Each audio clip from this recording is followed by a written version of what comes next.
আসসালামু আলাইকুম গাইস, আশা করি সবাই ভালো আছেন। আলহামদুলিল্লাহ আমরাও ভালো আছি। আমার এই কোয়েলের বয়স মাত্র 3 দিন। যদি কারো লেগে থাকে তাহলে আমাদের জানাবেন। আমার একটা কোয়েলও কোনো অসুস্থ নাই, আলহামদুলিল্লাহ সবই সুস্থ আছে।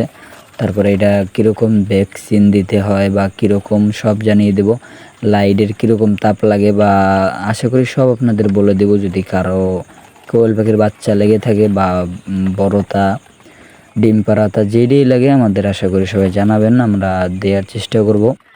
আমার কোয়েল পাখির বাচ্চার প্রায় বয়স হইল 3 দিন। এখন আমি ভ্যাকসিন দিছি, তো এখন খাবার দিতে হইব।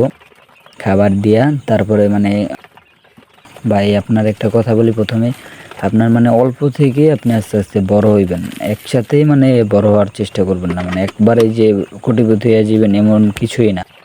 আমি এখন মাত্র 60 পিসের মতন আছে এখানে, আলহামদুলিল্লাহ। এর পরবর্তীতে এইগুলা আলহামদুলিল্লাহ আমার একটা কোয়েলও অসুস্থ নাই, আলহামদুলিল্লাহ। এটি সবই টাটকা আছে, কিচ্ছু হইব না। একটা কোয়েল আলহামদুলিল্লাহ যে কয়টা আছে এই কয়টাই বাঁচবে, একটারও কিচ্ছু হইব না।